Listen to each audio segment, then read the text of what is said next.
لله نحمده ونستعينه ونستغفره ونعوذ بالله من شرور أنفسنا ومن سيئات أعمالنا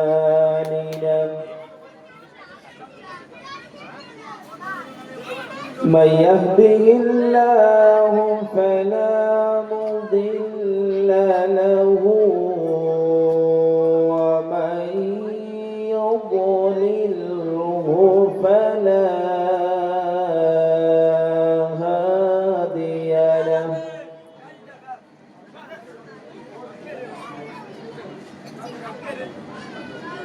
ونشهد أن لا إله إلا الله وحده لا شريك له ونشهد أن لا إله إلا الله وحده لا شريك له ونشهد أن سيدنا وسندنا وحبيبنا وحبيب ربنا ومولانا محمدا عبد الله ورسوله وداعيا إلى الله بإذنه وسراجا منيرا يا أيها الذين آمنوا صلوا عليه وسلموا تسليما اللهم صل على سيدنا مولانا محمد وعلى آل سيدنا مولانا محمد فأعوذ بالله من الشيطان الرجيم بسم الله الرحمن الرحيم ولقد ذرأنا لجهنم كثيرا من الجن والإنس لهم قلوب لا يفقهون بها ولهم أعين لا يبصرون بها ولهم آذان لا يسمعون بها أولئك كالأنعام بل هم أضل أولئك هم الغافلون صدق الله العظيم وقال النبي صلى الله عليه وسلم لا تزول قدم ابن آدم يوم القيامة حتى يسأل عن خمس وعن عمره فيما أفناه وعن شبابه فيما فيما أبلاه وعن ماله من أين اكتسبه وماذا أنفقه وماذا علم فيما علم أو كما قال عليه الصلاة والسلام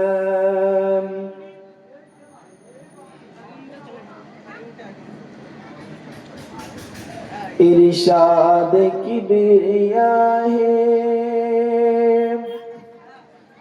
इरशाद किबरिया है इलान मुस्तफा व तुइज्जु मन तशा व तुज़िल्लु मन तशा इरशाद किबरिया है इलान मुस्तफा व तुइज्जु मन तशा व तुज़िल्लु मन तशा एक खुदा के मानते হবে ওগো এক খোদাকে মানতে হবে যখন বলেছেন মুস্তাফা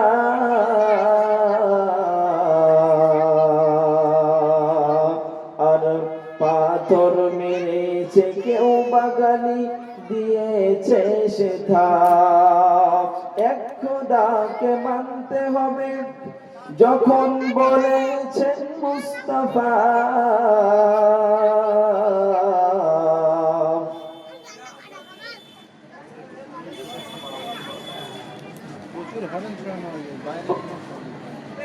বাইরে কারো শুনবে বাইরে দোকানদারে শুনবে না এক খোদাকে মানতে হবে যখন বলেছেন মুস্তাফা পাথর মেরেছে কেউ বাগালি দিয়েছে সেথা তবু হাসতে হাসতে করেন নবী উম্মতের তরে দোয়া وتعز من تشاء وتذل من تشاء ফিরাউনকে ডুবাইয়া মারে যে নীল নদীতে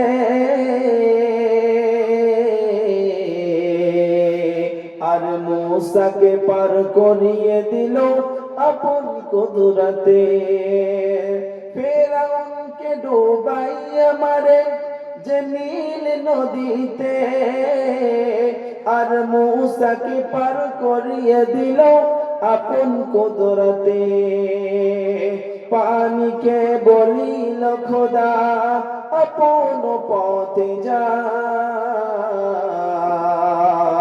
وتعز من تشاء وتذل من تشاء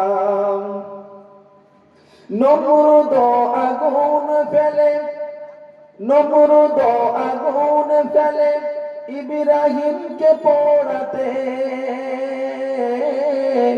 নমরুদ আগুন ফেলে ইব্রাহিমকে পোড়াতে আর আগুন ফুলের বাগান তার ইশারাতে বিশ্ববাসী দেখে বলেন ওগো আল্লাহর কুদরত দেখে যা وتعز من تشاء وتذل من تشاء মোর নবীকে মারার তরে আবু জেহেল কুয়া খুলিল আর খুলিয়া আবু জেহেল নিজেই পড়িল মক্কাবাসী ডেকে বলে খোদার দুশমন দেখে যা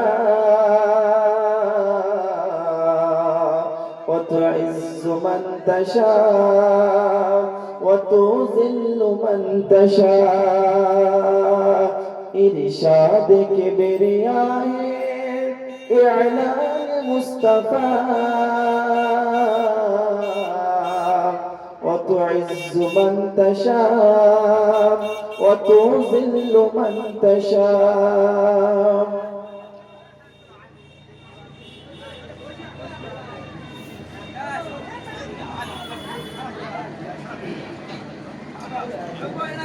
আলহামদুলিল্লাহ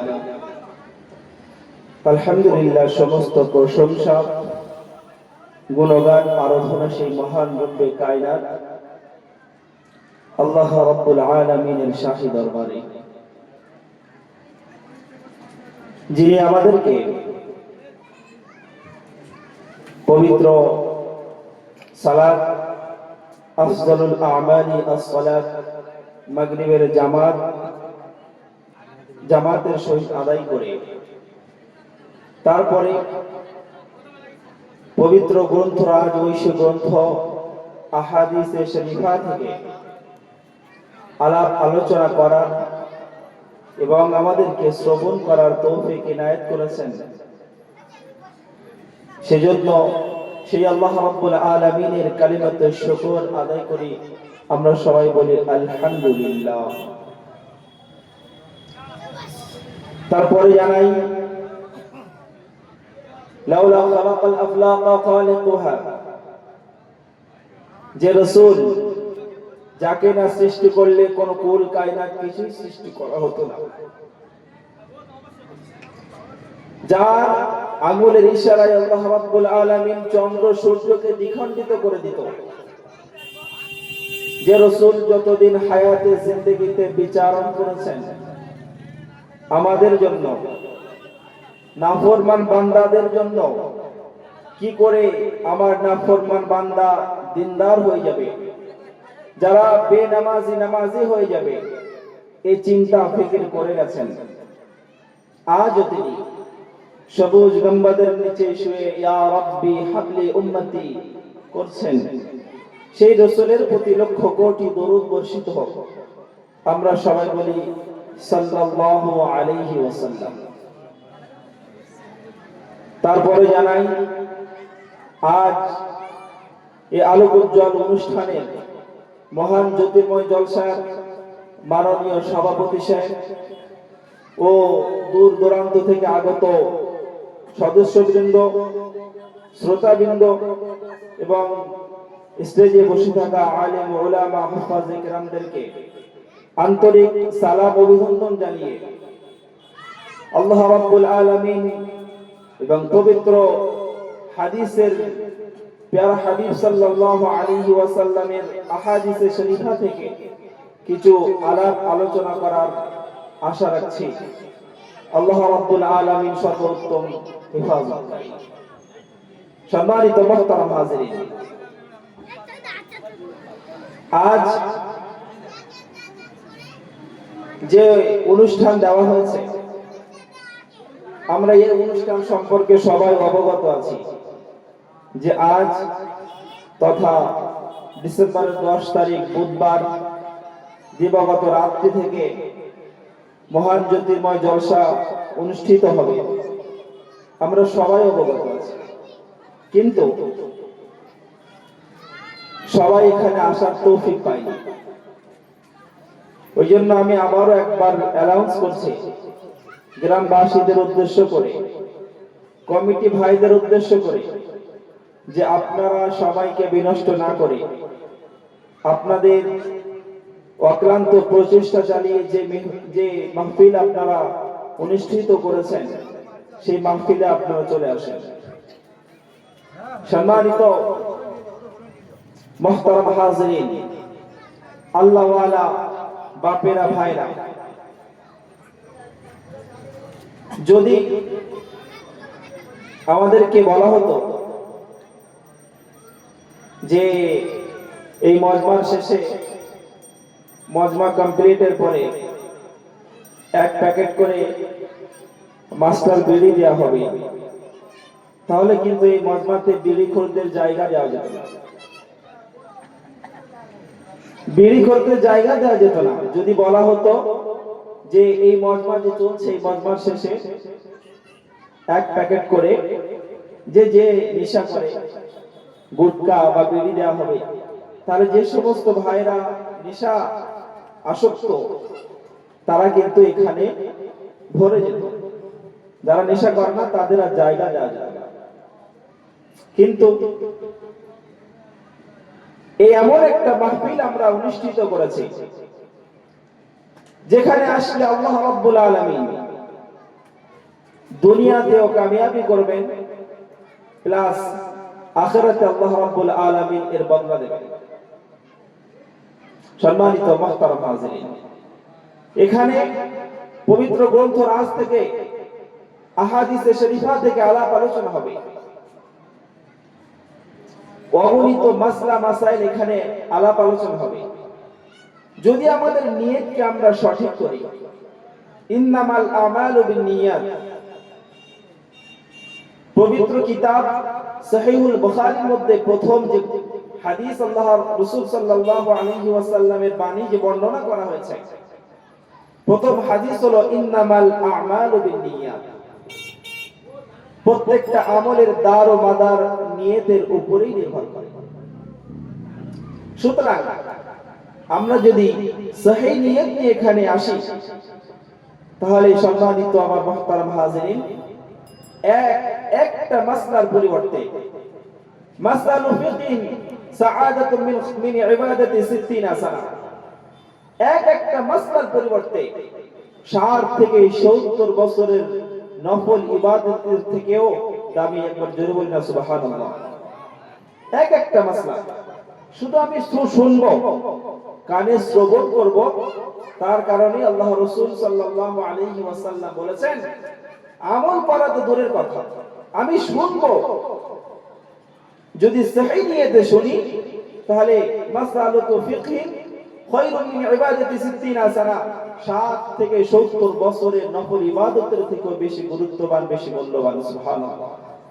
আর যদি তার উপরে আমল করি, বলা হয়েছে আল্লাহর হাবিব সাল্লাল্লাহু আলাইহি ওয়াসাল্লাম বলেছেন, যদি আমরা কোন সুন্নাতের উপরে আমল করি, ফরজ কি পরে পিছনে রাখি, যদি সুন্নাতের উপরে আমল করি, তাহলে বলা হয়েছে 100 শহীদের থেকেও মূল্যবান, গুরুত্বপূর্ণ।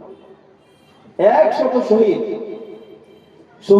সম্মানিত মুহতারাম হাজিরিন, এটা চারটিখানে ব্যাপার না।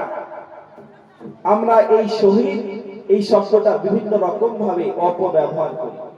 কোথায় লাগাই? শহীদ ক্ষুদিরাম বসু। শহীদ ক্ষুদিরাম বসু কিন্তু এই যে শহীদের যে মর্যাদা আল্লাহ রাসূল সাল্লাল্লাহু আলাইহি ওয়াসাল্লাম বলেছেন, এই ক্ষুদিরাম বসু কিন্তু সে মর্যাদা পাবে না।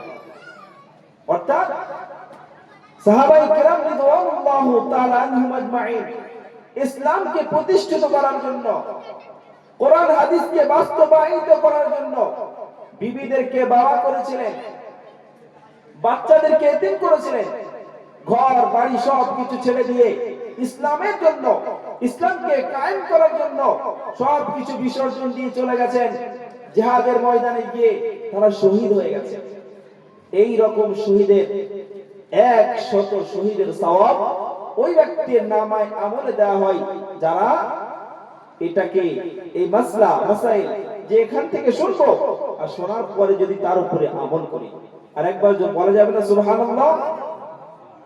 সম্মানিত মুহতারাম হাজিরিন, আল্লাহ রাসূল সাল্লাল্লাহু আলাইহি ওয়াসাল্লাম বলেছেন, ইত্তাকিল মাহারিম তাকুন আবাদান নাস। হে আমার উম্মতেরা, তোমরা গুনাহ থেকে হেফাজত থাকো। ইত্তাকিল মাহারিম তাকুন আবাদান নাস। এখানে আল্লাহ রাসূল বলেননি যে তোমরা 4 মাসের জামাতে চলে যাও, তোমরা তাহাজ্জুদ গুজার হয়ে যাও, তোমরা বছরে 3-4 বার করে উমরা করে আসো, কাবা শরীফ জিয়ারত করে আসো, আজমির শরীফ জিয়ারত করে আসো।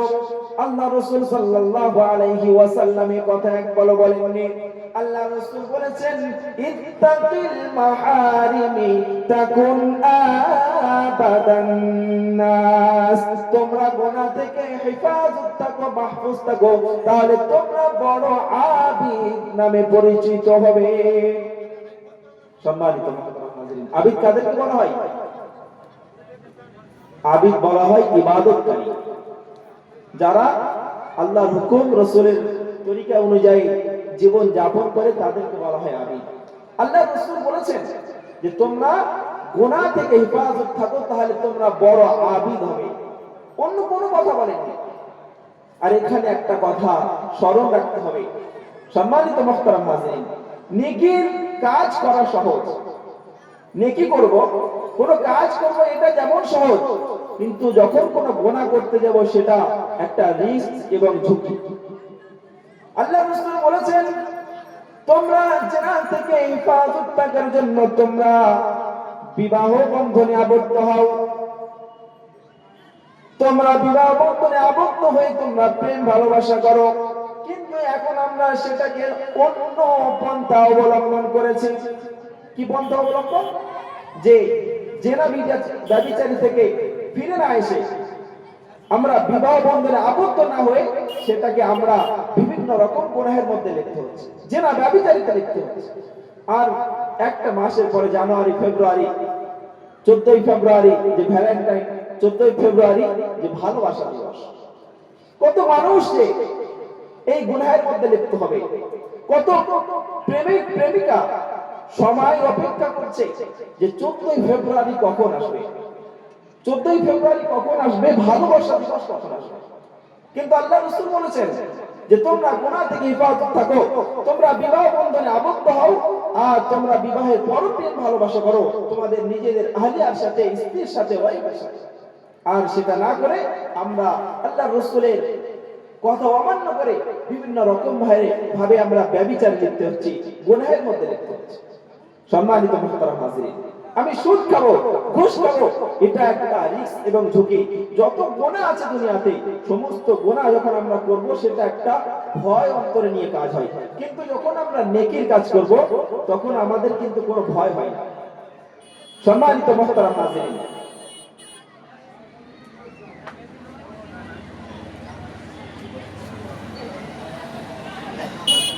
সম্মানিত আমার মা বোনেরা,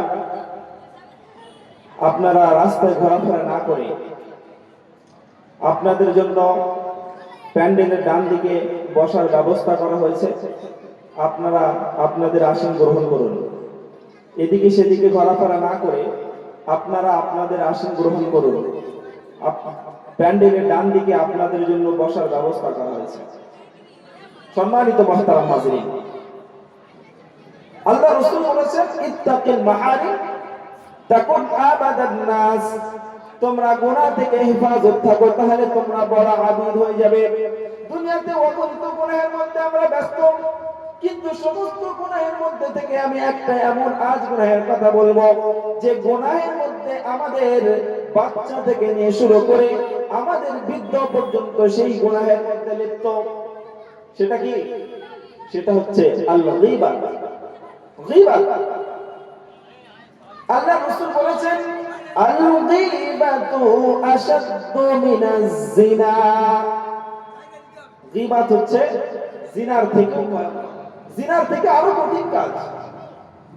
এই গীবাত একটা নিম্ন পর্যায়ের গুনাহ, কিন্তু আমাদের প্রত্যেকটা মা বোনেরা, প্রত্যেকটা ভাই চাচারা সবাই কিন্তু এই গীবাতের মধ্যে জড়িত আছে। গীবাতটা এখন আমাদের কাছে ঘি ভাতে পরিণত হয়েছে। ঘি দিয়ে ভাত খেলে যেমন মজা লাগে, তেমন গীবাত করতেও ঠিক তেমন মজা লাগে। আমরা দেখতে পাই দোকানে বসে যখন আর এই যে গীবাত করা হয়, দেখা যাবে পাড়ার এদিক থেকে শুরু করে নিয়ে আর অপর প্রান্ত পর্যন্ত গীবাত করতে, একে অপরের খারাপি বলতে বলতে শেষ করে পরিশেষে ইমাম সাহেবকে নিয়ে পড়ে যে আমাদের ইমাম সাহেব কি আর চলবে না, ইমাম সাহেব পরিবর্তন করতে হবে। বিভিন্ন রকম ভাবে তারা গীবাত করে। আর যারা শোনে, যে সমস্ত শ্রোতাগুলো থাকে যখন একজন অপরকে নিয়ে গীবাত করে, আর যারা শ্রোতা থাকে তারা কিন্তু অধীর আগ্রহে চাতক পাখির নাই শুনতে থাকে। যখন সে ব্যক্তি বলা বন্ধ করে দেয়, তারা আবার উস্কে দেয়, বল এত তাড়াতাড়ি থেমে গেলি কেন? সম্মানিত মুহতারাম হাজিরিন, আল্লাহ রাব্বুল আলামিন পবিত্র কালামুল্লাহ শরীফে সম্পর্কে বলেছেন ওয়ালা ইয়াগতাব বা'দুকুম বা'দান আয়ুহিব্বু আহাদুকুম আন ইয়াকুলা লাহমা আখিহি মাইতান ফাকারিহতুম। হে আমার ঈমানওয়ালা বান্দারা, ইয়া আইয়ুহাল্লাযীনা আমানু ইজতানিবু কাসীরাম মিনায-যন্নি, হে আমার ঈমানদার ব্যক্তিরা, ঈমানদার বান্দারা, তোমরা কত গুমান থেকে তোমরা হেফাজত থাকো, মানুষের পিছনে খারাপ ভাবনা থেকে তোমরা হেফাজত থাকো।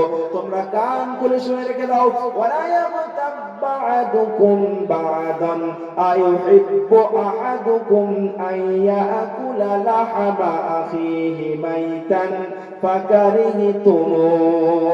তোমরা একে অপরের গীবত করো, ব্যাপারটা ঠিক এমন হয় যেন তুমি যে ব্যক্তি নিয়ে গীবত করছো সেই ভাইয়ের মরা মাংস তুমি ভক্ষণ করছো।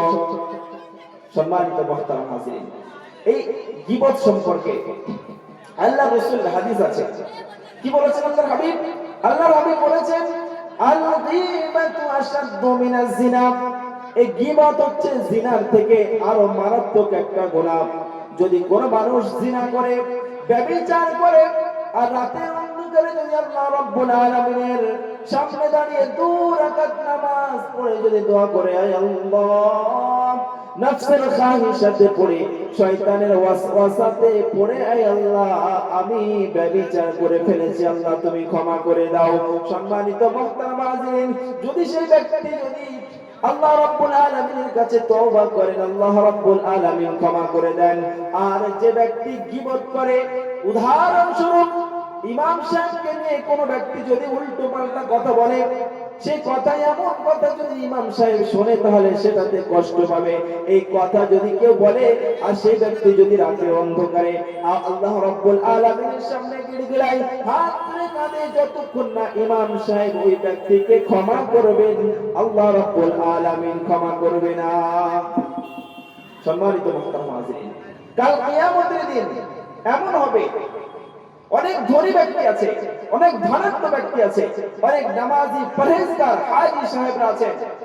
আল্লাহর রাসূল বলেছেন, উহুদ পাহাড় সম পরিমাণ তারা নেকি নিয়ে কাল কিয়ামতের মাঠে উপস্থিত হবেন।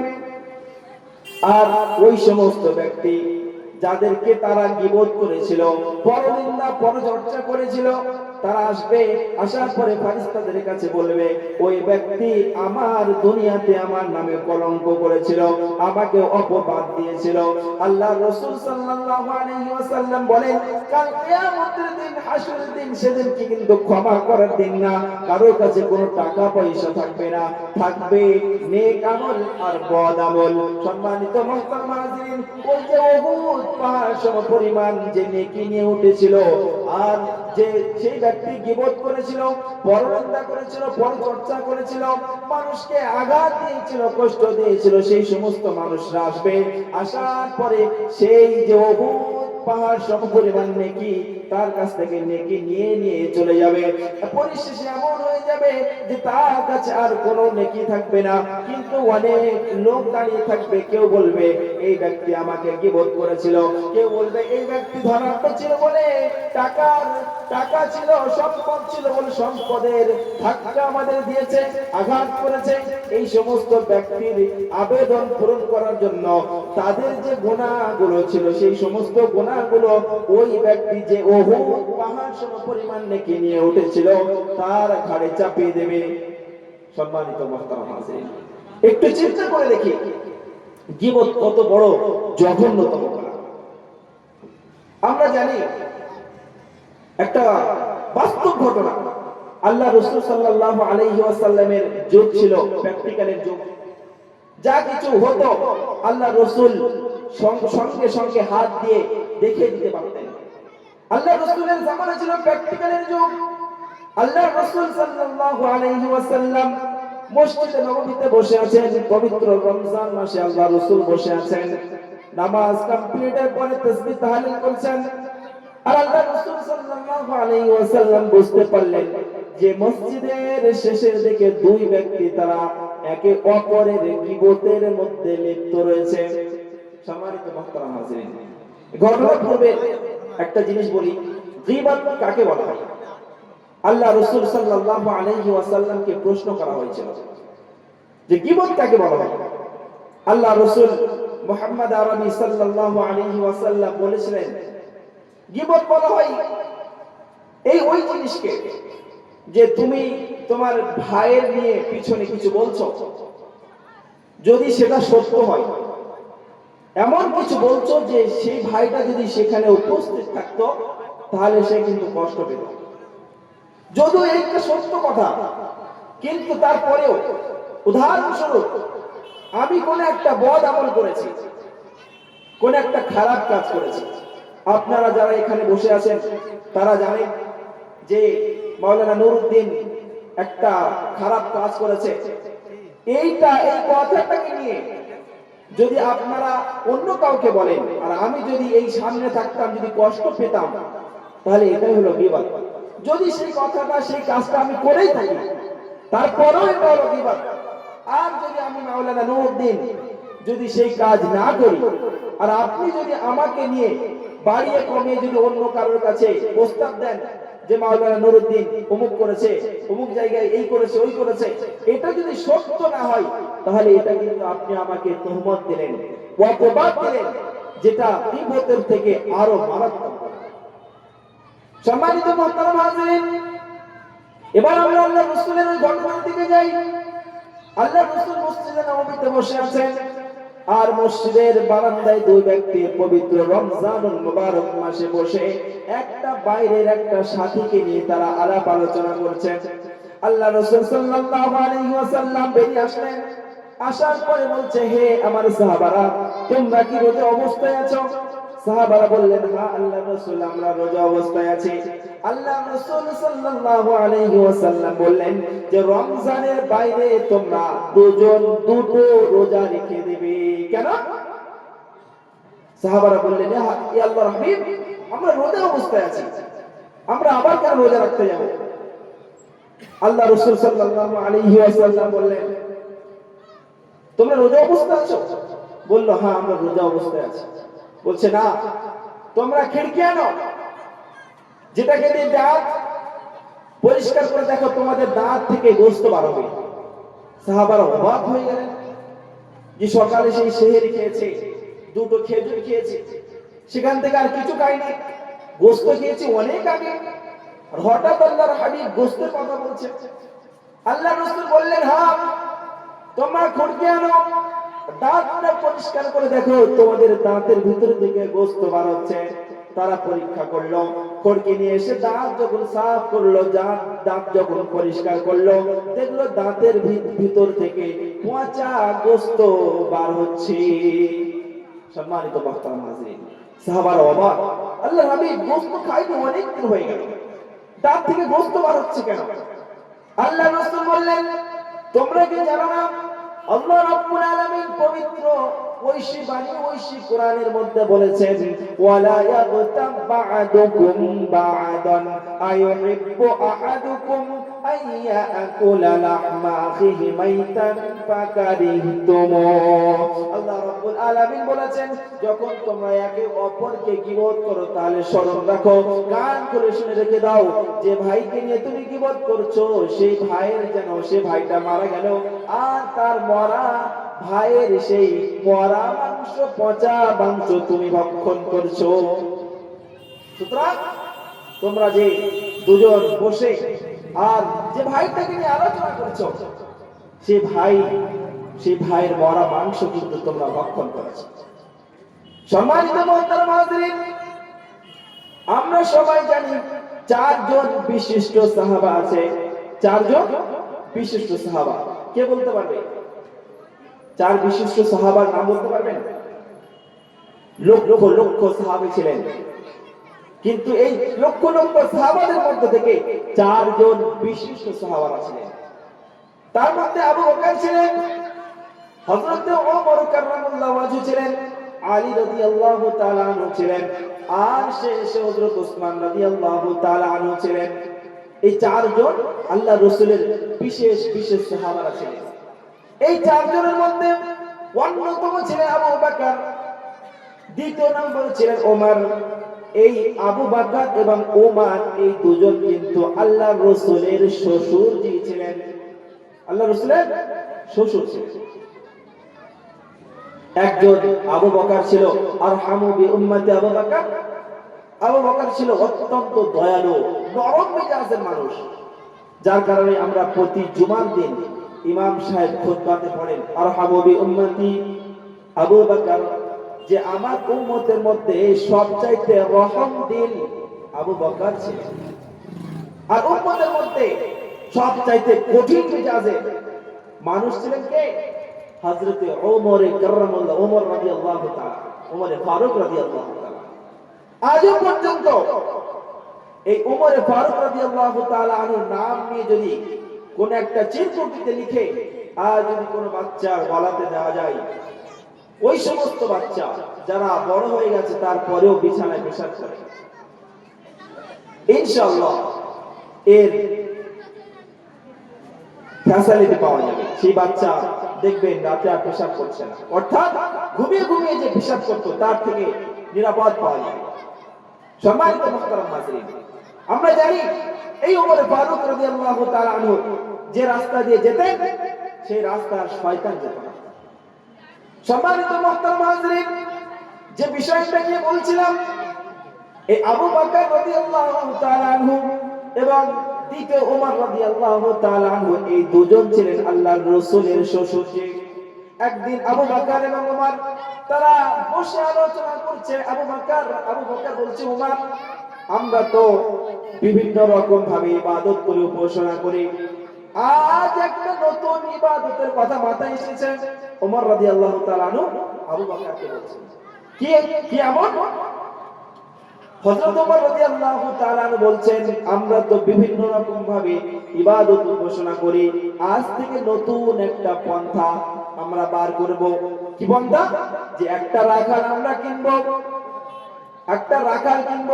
আমাদের অর্থ দিয়ে একটা রাখাল কিনবো, অর্ধেক অর্থ আমি ওমর দেব আর অর্ধেক তুমি আবু বকর দেবে। এই দুজনার অর্থে একটা আমরা গোলাম কিনবো, আর গোলামটা কিনে দিনের জন্য আমরা ছেড়ে দেব, সে দিনের জন্য খিদমত করবে। যেমন আমরা হাল চষতাম না, এখনো চষা হয় হাল। অনেক মানুষ আছে যারা একটা গরু কিনে রেখেছে, আর অন্য কোনো ভাইয়ের আর একটা গরু থাকে না, এই দুটো গরু এনে তারপরে কিন্তু হাল চষে। তাহলে কি করা হলো? দুজনার অর্থ এক জায়গায় করে একটা কাজ করা হচ্ছে। মানে আব্দুল সামাদের একটা গরু আছে হাল গরু, আব্দুল সাত্তারের একটা গরু আছে। তা আব্দুল সাত্তার একটা গরু দিয়ে হাল হবে না, যার কারণে আব্দুল সামাদকে বলছে, আব্দুল সামাদ, তোমার গরু আমার কাছে দাও, দুটো গরু দিয়ে আমি হাল চষি, আবার তোমার যখন প্রয়োজন হবে তখন আমার এই গরুটা নিয়ে তুমি হাল চষবে। ঠিক তেমনই ভাবে ওমর রাদিয়াল্লাহু তাআলা বললেন, আবু বকর, আমার অর্ধেক অর্থ আর তোমার অর্ধেক অর্থ দিয়ে একটা গোলাম কিনবো, আর গোলামটা কেনার পরে আমরা দিনের জন্য ছেড়ে দেবো, সে দিনের কাজ করবে। আবু বকর ওমর মাশওয়ারা করার পরে তারা ভাবলেন যে আমরা একা ফয়সালা করলে হবে না, এই মাশওয়ারাটা আমার হাবিব, আমাদের জামাই প্যারা হাবিব সাল্লাল্লাহু আলাইহি ওয়াসাল্লামের কাছে উপস্থাপন করা যাক। প্রথমে আবু বকর রাদিয়াল্লাহু তাআলা আসলেন, আসার পর আল্লাহর হাবিবকে বলছেন, আল্লাহর হাবিব, আমি এবং ওমর তারা দুজনে মাশওয়ারা করেছি, একটা গোলাম কিনবো, দুজনের অর্ধেক অর্থ থাকবে, আর এই গোলামটা কেনার পরে আমরা দিনের জন্য তাকে উৎসর্গ করে দেব। আল্লাহ রাসূল বললেন, আবু বকর, তুমি অর্ধেক অর্থ দেবে আর ওমর অর্ধেক অর্থ দেবে। তুমি হলে আমার উম্মতের সবচাইতে নরম মেজাজের মানুষ, আর তুমি যার সাথে এই অর্থ দিয়ে যে ভালো কাজ করতে যাচ্ছ ওমর, এ হলো আমার উম্মতের সবচাইতে কঠিন মেজাজের মানুষ। সুতরাং তুমি যদি এই গোলামকে দিয়ে যদি কোনো কাজ করাও আর ওমরের কাছে যদি যেতে দেরি হয়ে যায়, ওমর তাহলে সেই সময় কষ্ট পাবে। সুতরাং তখন একটা সম্পর্কের মধ্যে ভাঙন সৃষ্টি হবে, যাও এই কাজ করতে যেও না। তখন ওমরে ফারুক আবু বকর রাদিয়াল্লাহু তাআলা বলছেন, আল্লাহর হাবিব, টাকা তো দেব আমি, অর্ধেক অর্থ আমি দেব, কিন্তু ওই গোলামকে দিয়ে আমি কোনো খিদমত নেব না, সে সব সময় খাবে আমার কাছে আর ওমরের বাড়িতে কাজের জন্য চলে যাবে। যখন এরকম ভাবে বললেন যে আল্লাহ রাসূল, আপনি ভাবছেন যে একটাই মানুষ, এটাই তো বাস্তব। যদি কোনো একজনকে একটা গোলাম দুজন ব্যক্তি কেনে আর সেই গোলাম এখন আব্দুল সামাদ যদি কেনে আর আব্দুল সাত্তারও একটা গোলাম কেনে, আব্দুল সামাদ বলবে এই সকালবেলা আমার বাড়িতে কাজ আছে আসবি, ওদিকে আব্দুল সাত্তারও বলে দিয়েছে এই সকাল 9টা বাজলে আমার বাড়িতে আসবি, একটা কাজ আছে। একটা মানুষ কিন্তু দুজনের একসঙ্গে কাজ করতে পারবে না, পারবে? অসম্ভব, পারবে না। এখানে আরেকটা কথা মনে পড়ে গেল, আল্লাহ রাসূল আল্লাহ রাব্বুল আলামিন পবিত্র গ্রন্থের মধ্যে বলেছেন লা তুশরিক বিল্লাহি ইন্নাশ শিরকা লাযুলমুন আযীম। হে আমার উম্মতরা, হে আমার বান্দারা, তোমরা আমার সঙ্গে অন্য কারোর অংশী স্থির করো না। আমি আল্লাহ রাব্বুল আলামিন আমার সঙ্গে অন্য কারো তুলনা করো না। যদি তোমরা অন্য কাউকে তুলনা করো তাহলে কান খুলে শুনে রেখে দাও, তুমি নামাজ না পড়লে আমি ক্ষমা করে দেব, হজ ফরজ, হজ না করলে আমি ক্ষমা করে দেব, রমজানের রোজা ফরজ, যদি রমজানের রোজা না করো আমি আল্লাহ রাব্বুল আলামিন চাইলে ক্ষমা করে দেব। কিন্তু কানটা খুলে শোনো, যদি আমি আল্লাহ আমার সঙ্গে অন্য কোন বান্দাকে শরীক করো তাহলে কিন্তু আমি আল্লাহ রাব্বুল আলামিন ক্ষমা করব না। কি করলে ক্ষমা করবে না? শিরক করলে। আল্লাহ রাব্বুল আলামিনের সঙ্গে অন্য কাউকে অংশীদার করলে আল্লাহ রাব্বুল আলামিন ক্ষমা করবেন না। পবিত্র গ্রন্থের মধ্যে বলছেন যে শিরক এমন একটা কঠিন কাজ, যে কাজ করলে আল্লাহ রাব্বুল আলামিন, যে কাজের ঔষধ জাহান্নাম ছাড়া আর কিছুই না। সম্মানিত মুহতারাম হাজিরিন, একটা উদাহরণ দিলে বুঝতে পারবেন। আমাদের বাড়িতে যাদের বিয়ে হয়ে গেছে সবার বাড়িতে বউ আছে, স্ত্রী আছে। এখন এক ভাই এবং তার স্ত্রীর সঙ্গে অনেক সম্পর্ক। যখন ভাইটা সকালে কাজে চলে যায়, বাড়ি ফিরে তার স্ত্রী তাকে বিভিন্ন রকম ভাবে আপ্যায়ন করে, ভালোবাসে। সম্মানিত মুহতারাম হাজিরিন, একদিন তার স্বামী কাজে চলে গেছে, সকালবেলা কাজ থেকে যখন রাতে বাড়ি ফিরেছে তাকে খেতে দিয়েছে। খেতে দেওয়ার পরে বলছে, হে আমার প্রাণের কলিজার টুকরা আমার স্বামী, আমি তোমাকে অনেক ভালোবাসি। দুনিয়াতে যা কিছু আছে সব চাইতে তুমি আমার প্রিয়তম স্বামী, আমি তোমাকে বেশি ভালোবাসি। তবে একটা কথা আছে। কি কথা? দেখো আমার প্রিয়তম স্বামী, আমি তোমাকে অনেক ভালোবাসি, তবে কথা হলো এই গ্রামের শেষে বাড়ির একটা ছেলে আছে যাকে আমি খুব পছন্দ করি, সুতরাং আমি তার সাথেও তোমার সঙ্গেও থাকবো এবং তার সাথেও আমি থাকবো।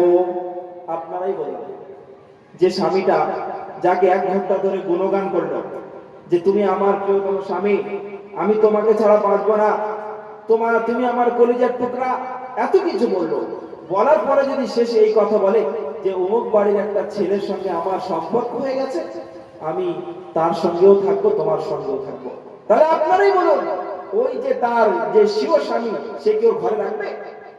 চুল ধরে টানতে টানতে বাড়ি থেকে বার করে দেবে, যা তার কাছে গিয়ে থাক। এখন ভাবুন, আমি একজন মানুষ, সেই আল্লাহ রাব্বুল আলামিনের সৃষ্টি, আমি যদি মানুষ হয়ে যদি আমার বংশী অন্য কাউকে শরীক না করি, তাহলে আল্লাহ রাব্বুল আলামিন যিনি সমস্ত পৃথিবীর মালিক, সেই আল্লাহ রাব্বুল আলামিন কি করে তার বংশী স্থাপন করতে পারে? শরীক সহ্য করতে পারবে না। সম্মানিত মুহতারাম হাজিরিন, সম্মানিত মুহতারাম হাজিরিন, ওই জন্য আল্লাহ রাব্বুল আলামিন পবিত্র কালামুল্লাহ শরীফের মধ্যে বলেছেন লা তুশরিক বিল্লাহ ইন্নাশ শিরকা লাযুলমুন আযীম। তোমরা সব কিছু করো কিন্তু আমি আল্লাহ রাব্বুল আলামিন আমার সঙ্গে শিরক করো না, তাহলে শুনে রেখে দাও এই শিরকের সাজা ডাইরেক্ট জাহান্নাম। সম্মানিত মুহতারাম হাজিরিন, যে বিষয়টা আলোচনা করছিলাম, হযরত আবু বকর আল্লাহ রাসূলের কাছে আসলেন, আসার পরে বিস্তারিত ব্যাপারটা খুলে বললেন যে আল্লাহ রাসূল, আমি এবং আবু বকর এবং ওমর আমরা দুজন মিলে একটা গোলাম কিনবো আর গোলামটা দ্বীনের জন্য উৎসর্গ করে দেব। আল্লাহ রাসূল বললেন, আবু বকর এর মধ্যে খারাপই আছে, সুতরাং এই কাজ করতে যেও না।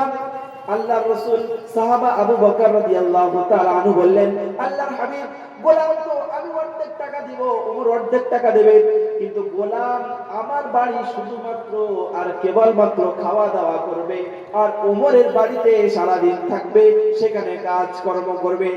যখন এমন সিদ্ধান্ত হয়েছে, আল্লাহ রাসূল বললেন তাহলে প্রবলেম নেই, আবু বকর, ওমর, আমি অনুমতি দিলাম যে তোমার বাড়ি খাবে আর ওমরের বাড়িতে কাজ করবে। আল্লাহ রাসূল অনুমতি দিলেন। কিছুক্ষণ পরে ওমর আসলেন। ওমর রাদিয়াল্লাহু তাআলা আনহু আসার পরে আল্লাহর রাসূলকে বলছেন, আল্লাহর রাসূল, আল্লাহর হাবিব, আমাদের সোনার টুকরো জামাই আমি আর আবু বকর মিলে একটা গোলাম কিনতে চাই। যে গোলামটা কিনবো দুজনের অর্ধেক অর্ধেক অর্থ থাকবে। যেমন ভাবে আমরা রাতে ইবাদত করি, দিনে উপাসনা করি, ঠিক তেমনই ভাবে অর্থ দিক দিয়েও আমরা দ্বীনের খেদমত করতে চাই। আল্লাহর রাসূল বললেন, হে ওমর, আমার আবু বকর হলো উম্মতের সবচাইতে নরম মেজাজের মানুষ, আর তুমি ওমর রাদিয়াল্লাহু তাআলা আনহু, তুমি ওমর, তুমি আমার উম্মতের মধ্যে সবচাইতে কঠিন মেজাজের মানুষ। তোমরা দুজন অর্থ দিচ্ছ অর্ধেক অর্ধেক, একা এমন অবস্থায় তোমরা গোলাম কিনে নিয়ে চলে আসবে, আর আবু বকর যদি সেই গোলামের কোনো কাজ বলে, আর এমন অবস্থায় তুমি যদি তোমার যদি সেই সময় কোনো কাজ পড়ে, তাহলে কি হবে? ওমর রাদিয়াল্লাহু তাআলা বলছেন, আল্লাহর হাবিব, আপনি এই বিষয় নিয়ে চিন্তা করবেন না। গোলাম ওমর বলছে, ওমর কি বলছে? যে গোলাম কিনবো আমি এবং আবু বকর, আর গোলাম শুধুমাত্র কেবলমাত্র আমার বাড়িতে খাওয়ার টাইমে খেতে আসবে, আর সারাদিন আবু বকরের বাড়িতে গিয়ে কাজ করবে। আল্লাহ রাসূল বললেন যে দুজনের কথা যে একই রকম, সুতরাং এটাকে অনুমতি দেওয়া যাক, কোনো সমস্যা হবে না। যেহেতু ওমর বলেছে যে টাকা আমি দেব, শুধুমাত্র খাবে আমার বাড়ি আর কাজ করবে সারাদিন আবু বকরের বাড়ি, আল্লাহ রাসূল অনুমতি দিলেন। হযরতে আবু বকরের মেয়ে ছিল আয়েশা সিদ্দিকা রাদিয়াল্লাহু তাআলা, আর ওমর রাদিয়াল্লাহু তাআলা আনহুর মেয়ে ছিলেন হযরতে হাফসা রাদিয়াল্লাহু তাআলা। এই দুজন মেয়ে, আল্লাহ রাসূলের যে অন্যান্য বিবিরা ছিলেন, এই দুইজন সব সময় একে অপরের সঙ্গে মিল মহব্বত ভালোবাসা একটু বেশি ছিল। সম্মানিত মুহতারাম হাজিরিন, আর যে 9টা যে স্ত্রী ছিলেন এরা আলাদা থাকতো, আর হাফসা এবং আয়েশা সিদ্দিকা রাদিয়াল্লাহু তাআলা আনহা ওনারা সব সময় একসাথে থাকতেন। তো যে বিষয়টা নিয়ে হচ্ছিল, আল্লাহ রাসূল অনুমতি দিয়ে দিলেন। আবু বকর এবং ওমর চলে গেছে, গোলাম কিনে এনেছে। গোলাম কেনার পরে সর্বপ্রথম আবু বকর বলল, ভাই আবু ওমর, গোলামটা আমার বাড়িতে প্রথমে পাঠিয়ে দাও। কে বলেছে? আবু বকর। আবু বকর বলছে, ওমর ভাই গোলামকে আমার বাড়িতে পাঠিয়ে দাও। বাড়িতে পাঠানো হলো। হযরতে আবু বকর রাদিয়াল্লাহু তাআলা গোলাম বসে আছে, গোলামকে কোনো কাজ করতে দিচ্ছে না, বিভিন্ন রকমের ইন্তজাম করলো। ইন্তজাম করার পরে গোলামকে ভালোভাবে খাইয়েছে।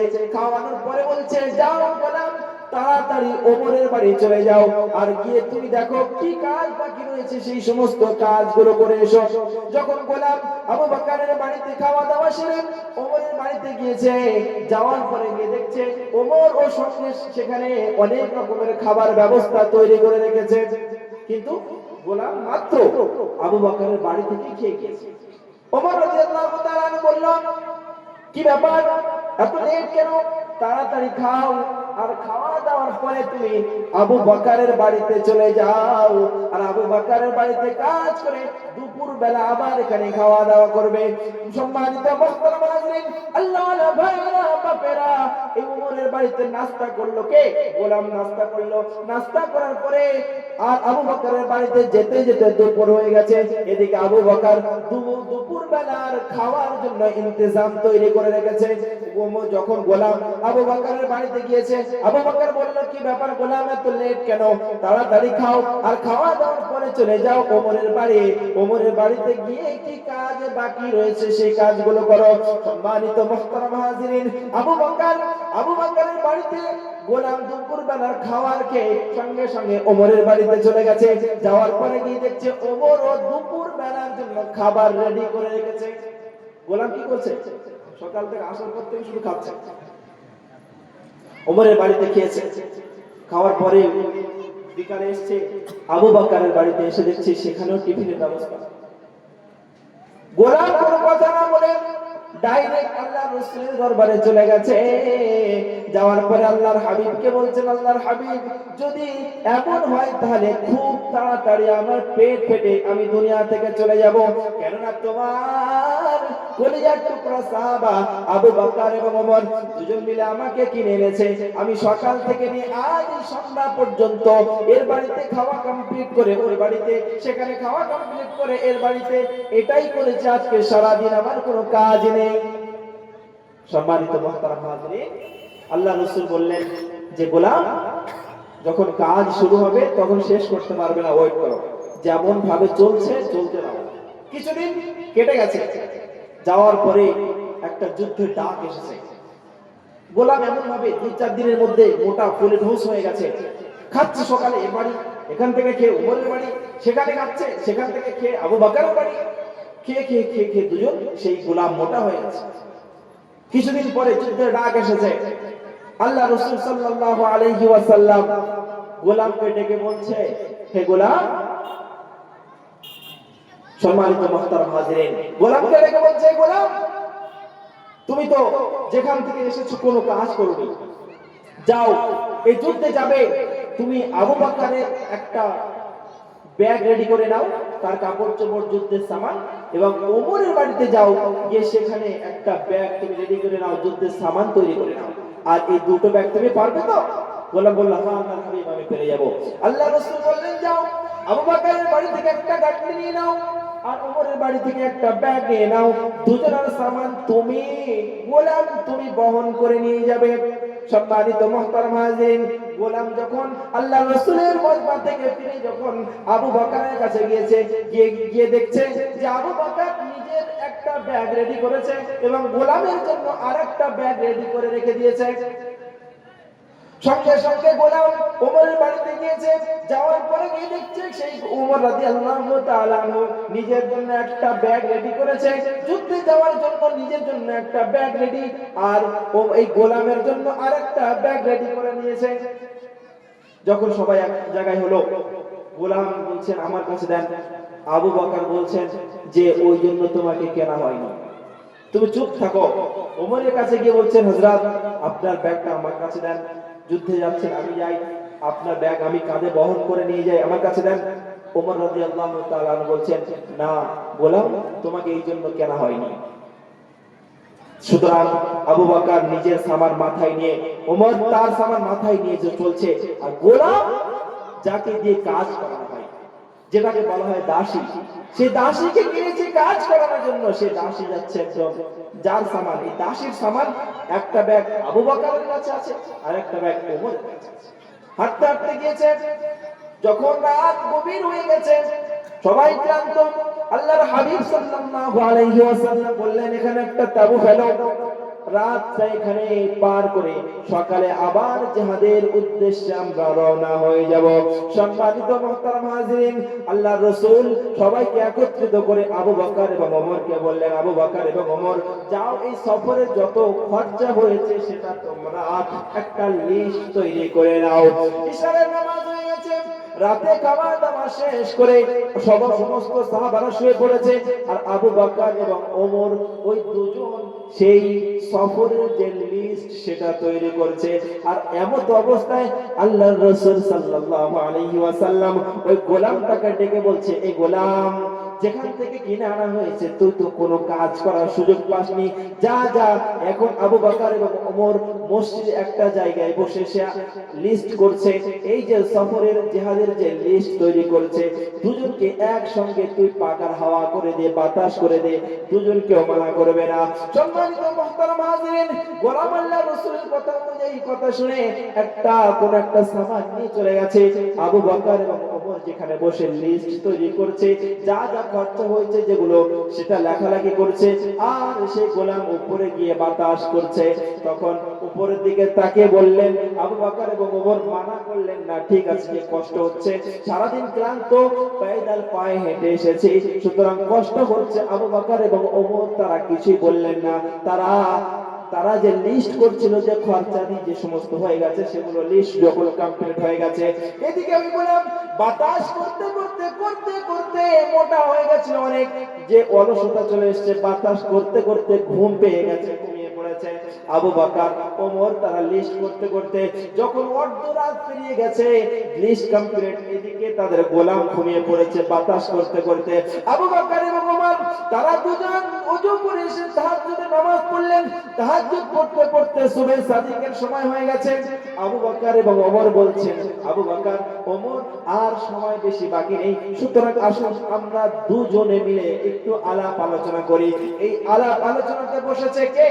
আবু বকর ওমর আলোচনা করছে, করতে করতে করতে করতে ওমরের মুখ থেকে একটা ফস করে একটা কথা বার হয়ে গেছে। আবু বকর, ওমর বলছেন, আবু বকর ভাই দেখো, গোলামটা যেদিন থেকে কিনেছি সেদিন থেকে কোনো কাজ তাকে করতে বলিনি। সে আমার বাড়িতে খেয়েছে, তোমার বাড়িতে খেয়েছে, খেয়ে খেয়ে মোটা হয়ে গেছে। আজকে আল্লাহ রাসূলের নির্দেশ অনুযায়ী একটু বাতাস করছিল, বাতাস করতে করতে সেখানে সেও ঘুমিয়ে পড়েছে। গোলামটা তো পারতো অর্ধেক রাত পেরিয়ে যখন শেষ রাত হয়ে গেছে, ও তো পারতো উঠে 2 রাকাত তাহাজ্জুদের নামাজ পড়তে। কে বলেছে? কে বলেছে? আবু বকর ওমর কে বলছে? ওমর আবু বকর কে বলেছে? আবু বকর, গোলাম তো সেই রাত থেকে ঘুমাচ্ছে। সুতরাং যদি এটা তো পারতো, যেমন উদাহরণ আমরা বলেই থাকি জামাতে যখন যাই, যে ব্যক্তি ঘুমিয়ে আছে তাকে ডেকে দাও, তাহাজ্জুদের নামাজ পড়ে নি। ঠিক তেমনি ভাবে সম্মানিত মুহতারাম হাজরিন, ওমর রাদিয়াল্লাহু তাআলা আনহু আবু বকরকে বলছে, আবু বকর, এই যে আমাদের গোলামটা শুয়ে আছে, ও যদি চাইতো এটা করতে পারতো যে 2 রাকাত নফল নামাজ রাতের অন্ধকারে পড়ে। আবু বকর এতে হ্যাঁ বলেননি, নাও বলেননি। সকাল হয়ে গেছে, ফজরের আযান, বেলালের আযান, আল্লাহু আকবার, আল্লাহু আকবার। বেলাল আযান দিয়েছে, আল্লাহ রাব্বুল আলামিন সুবহে সাদিককে দূর করে সূর্য তুলে দিয়েছে। সকাল বেলায় আবার জিহাদের উদ্দেশ্যে রওনা হবে। আল্লাহর রাসূল সমস্ত সাহাবাদেরকে একত্রিত করে বললেন, নাস্তা করে নাও। সবাই বসে গেছে নাস্তা করার জন্য। আল্লাহর রাসূল ওই গোলামটা আবু বকর এবং ওমর যে টাকা দিয়ে যে গোলামটাকে কিনেছিল, ওই গোলামটাকে বলল, গোলাম যাও, সবাই এখানে বসে আছে, তুমি আজকে এদেরকে মেহমানদারি করাও, সবাইকে তুমি খানা খাওয়াও। আর একটা কথা স্মরণ রাখো, এই যে রুটি তুমি দিচ্ছ সবাইকে দাও, গোশত দেওয়ার সময় আবু বকর এবং ওমরকে গোশত দেবে না। আল্লাহ রাসূল মানা করলেন। আল্লাহ রাসূলের কথা অনুযায়ী সমস্ত সাহাবারা গোল হয়ে বসে গেছে। আল্লাহ রাসূলের কথা অনুযায়ী গোলাম সবাইকে প্রথমে রুটি দিয়ে এসেছে। রুটি দিয়ে আসার পরে পরবর্তী শেষে যখন গোশত বন্টন করেছে, সবাইকে গোশত দিয়েছে, কিন্তু আবু বকর আর ওমরকে সেই গোলাম গোশত দেয় নাই। সবাই খেতে শুরু করেছে। আবু বকর গোলামকে ডেকে বলছে, আবু বকর, তখন আবু বকর না, ওমর গোলামকে ডেকে বলছে, কি ব্যাপার, যেখান থেকে কিনে এনেছি সেখান থেকে তুমি তো খেয়েছো, আমার বাড়ি খেয়ে আবু বকরের বাড়িতে, আর আজকের গোশত দেওয়ার সময় আমাদের দুজনকে ভুলে গেলে? কে বলছে? গোলাম। আবু ওমর গোলামকে বলছে, আজকে গোশত দেওয়ার সময় আমাদের দুজনকে ভুলে গেলে, সবাইকে গোশত দিয়েছে, আমাদের দুজনকে ভুলে গেছো। তখন গোলাম বলছেন, এটা আমার নির্দেশ অনুযায়ী না, পিছনে যিনি বসে আছেন আল্লাহর হাবিব আপনাদের জামাই, তানার নির্দেশ অনুযায়ী এই কাজটা আমি করেছি। আবু বকর ওমর আল্লাহর রাসূলকে বললেন, কি ব্যাপার আল্লাহর হাবিব, সবাইকে গোশত দিতে বলেছেন, কিন্তু আমাদের কেন দিতে মানা করেছেন? আল্লাহর রাসূল তখন বললেন, আবু বকর এবং ওমর, তোমরা রাতের অন্ধকারে তোমরা গোশত খেয়েছো, যার কারণে এখন তোমাদের গোশত দিতে মানা করেছি। আবু বকর এবং ওমর তো চিন্তায় পড়ে গেছে। রাতের অন্ধকারে তো আমরা দুজনে আবু বকর এবং ওমর লিস্ট তৈরি করলাম, রাত অনেক হয়ে গেছে, তাহাজ্জুদের নামাজ আদায় করলাম, সুবহে সাদিক হয়ে গেছে বলে জিকির তাসবিহ তাহলিল করে ফজরের নামাজ পড়লাম, গোশত কখন খেলাম? আল্লাহর রাসূলকে বলছেন আবু বকর এবং ওমর, হে আল্লাহর হাবিব, আমরা রাতে এই কাজ করেছি, আমরা গোশত ভক্ষণ করিনি। আল্লাহর হাবিব সাল্লাল্লাহু আলাইহি ওয়াসাল্লাম বললেন, হ্যাঁ তোমরা গোশত ভক্ষণ করেছো, গোশত খেয়েছো। আবু বকর এবং ওমর বলছেন, আল্লাহর হাবিব, আমরা গোশত ভক্ষণ করিনি। আল্লাহর রাসূল এবং আবু বকর যখন টাকরাও হয়ে গেছে, আল্লাহর রাসূল বললেন, আবু বকর, তুমি সেই মাগরিব থেকে নিয়ে আর এই সকাল পর্যন্ত রাতে কি কি করেছো তুমি বলো।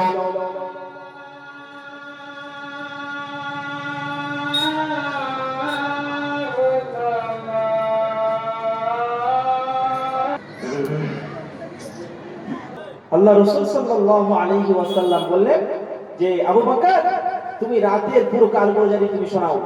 আবু বকর সমস্ত কারগুজারি শুনেছে, কিন্তু কোনো ভুল পায়নি। যখন ওমরকে বললেন, ওমর তুমি রাতের পুরো কারগুজারি শোনাও, ওমর রাদিয়াল্লাহু তাআলা আনহু সেই মাগরিব থেকে নিয়ে ফজর পর্যন্ত সমস্ত কথা বললেন। আর মাঝখানে এই কথাটাও বলেছেন, কি কথা?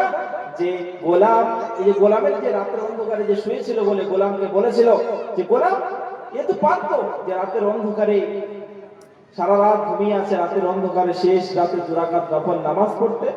এটা যে আবু বকরকে বলেছিলেন ওমর রাদিয়াল্লাহু তাআলা আনহু, এই কথাটাই কিন্তু কাল হয়ে গেছে। কথাটা এমন কিছু না, কিন্তু এটাই কাল হয়ে গেছে। আল্লাহ রাসূল বললেন আবু বকর ওমর, এই কথার জন্যই আল্লাহ রাসূল সাল্লাল্লাহু আলাইহি ওয়াসাল্লাম বলছেন আবু ওমর আবু বকর তোমরা জানো না আল্লাহ রাব্বুল আলামিন বলেছেন ওয়ালা ইয়াগতাব বা'দুকুম বা'দান আইয়ুহিব্বু আহাদুকুম আন ইয়াকুলা লাহমা আখিহি মাইতান ফাকারিহতুম। আল্লাহ রাসূল বললেন আবু বকর এবং ওমর যে তোমরা তোমাদেরকে গোশত দেওয়া হয়নি এই জন্য যে তোমরা গোশত খেয়েছো, কেননা আল্লাহ রাব্বুল আলামিন বলেছেন যখন তোমরা একে অপরের গীবত করবে তাহলে স্মরণ রাখো যে ব্যক্তি তুমি গীবত করছো উদাহরণস্বরূপ যেন সেই ব্যক্তি মারা গেছে আর তার গোশত তোমরা খেয়েছো। সুতরাং গোলাম তো রাতের অন্ধকারে ঘুমিয়েছিল আর তোমরা ওই গোলামের যে ওই ছোট্ট একটা কথা বলেছো, এই কথাটাই আল্লাহ রাব্বুল আলামিন শ্রবণ করে নিয়েছে। আর জিবরিল আমিন আলাইহিস সালামকে দিয়ে আমার কাছে ওই পাঠিয়েছে যে তোমার আবু বকর এবং ওমর রাতের অন্ধকারে তোমার গোলামকে নিয়ে তারা সমালোচনা করেছে। সম্মানিত মুহতারাম হাজিরিন, আবু বকর কেঁদে ফেলেছে। তিনি নরম দিনের মানুষ, যে আমি কি ভুল করলাম, কাঁদতে লেগে গেছে। ওমরও চিন্তিত পড়ে গেছে, কি করবে। আল্লাহ রাসূল সাল্লাল্লাহু আলাইহি ওয়াসাল্লামের কাছে গিয়ে বললেন আল্লাহ রাসূল আপনি কোন হাল করে দেন, এই যে গীবত করেছি আপনি এর কোন রাস্তা বার করে দেন। আল্লাহ রাসূল বললেন আবু বকর দেখো তোমরা যে 10 জন সাহাবা আছো যারা তোমরা দুনিয়াতে জান্নাতের বাশারত পেয়ে গেছো, তোমরা জান্নাতে তোমাদের কোনো বাধা নেই। যদি বাধা হয়ে থাকে আবু বকর এবং ওমর তোমাদের জন্য এই গোলাম কিন্তু তোমাদের জান্নাত থেকে বাধা হয়ে যাবে। সুতরাং তোমরা গোলামের কাছে ক্ষমা চেয়ে নাও। গোলাম বলছে আল্লাহর হাবিব আমি ক্ষমা করব না। গোলাম সে একটা রাস্তা পেয়ে গেছে। আল্লাহ রাসূলকে বলছেন আল্লাহর হাবিব আমি ক্ষমা করব না। আল্লাহ রাসূল বলছেন গোলাম তুমি ক্ষমা করে দাও। গোলাম আল্লাহ রাসূলকে বলছেন আল্লাহর হাবিব আপনি সুপারিশ করছেন, আপনি সুপারিশ করছেন না আমাকে হুকুম করছেন। আল্লাহ রাসূল তখন আল্লাহ রাসূল বললেন না আমি হুকুম করছি না, আমি তোমাকে সুপারিশ করছি। তখন গোলাম বলল আল্লাহ রাসূল আমি আবু বকর এবং ওমরকে ক্ষমা করে দেব, তারা আমার যে গীবত করেছে এর আমি ক্ষমা করে দেব, তবে শর্ত হলো যখন এরা জান্নাতের মধ্যে যাবে তখন আমি গোলাম যেন আমাকে সঙ্গে করে নিয়ে যায়। জোরে বলা যাবে না সুবহানাল্লাহ। সম্মানিত মুহতারাম হাজিরিন, আল্লাহ রাসূল বললেন আবু বকর ওমর যা বলে মেনে নাও, আর তোমরা গোলামকে ক্ষমা করে দাও। গোলামকে ক্ষমা করে দিয়ে জান্নাতে নিয়ে যাও। সম্মানিত মুহতারাম হাজিরিন, এটাই হলো গীবত। যে বিষয় নিয়ে আলোচনা হচ্ছিল আজ আমাদের মধ্যে এটা প্রত্যেকটা বাড়িতে বাড়িতে ছড়িয়ে পড়েছে। আল্লাহ রাসূল বলেছেন যে তোমরা গুনাহকে ছেড়ে দাও তাহলে তাকুন আবাদান নাস, তোমরা গুনাহ পরহেজ করো তাহলে তোমরা বড় আবিদ হয়ে যাবে। সম্মানিত মুহতারাম হাজিরিন, আমরা বুখারী শরীফ পড়েছি। বুখারী শরীফের যিনি লেখক ইমামে বুখারী আর আনোয়ার শাহ কাশ্মীরি রাহমাতুল্লাহ আলাইহি বলছেন যে আল্লাহ রাব্বুল আলামিন কাল কিয়ামতের দিন হাসরের দিনে যখন প্রত্যেকটা মানুষকে 5টা প্রশ্ন করবে। কি প্রশ্ন? লা তাজালু কদমা আদামা ইয়াউমাল কিয়ামাতি হাত্তা ইসআলু আন খামসিন ওয়া আন উমরিহি ফিমা আফনা ওয়া আন শাবাবিহি ফিমা আবলা ইলা আখির হাদিস। আল্লাহ রাসূল বললেন যে কাল কিয়ামতের দিন হাসরের দিনে প্রত্যেকটা মানুষকে 5টা প্রশ্ন করা হবে। এই 5টা প্রশ্নের উত্তর ব্যতীত কোন মানুষ এক পা আগে যেতে পারবে না, এক পা পিছনে আসতে পারবে না। সম্মানিত মুহতারাম হাজির, আবু বকর ইমামে বুখারী এবং আনোয়ার শাহ কাশমীরি রাহমাতুল্লাহ আলাইহি বলেছেন, কিতাবের মধ্যে লিখেছেন যে আল্লাহ পাক আমাদের অন্যান্য গোনার মধ্যে আটকাতে পারলেও এই গীবত যেটা আমরা করি একে অপরের মধ্যে যে রোগ ঢুকে গেছে গীবত করা, এই জন্য আল্লাহ পাক আমাদেরকে আটকাতে পারবে না। গীবত করলে এর ফায়দা কি আছে? আমি মাওলানা নওয়াজউদ্দিন আমি বলছি আমার নামে গীবত করুন, আমার ভালো মন্দ ভালোটাকে মন্দ করে আমার নামে গীবত করুন।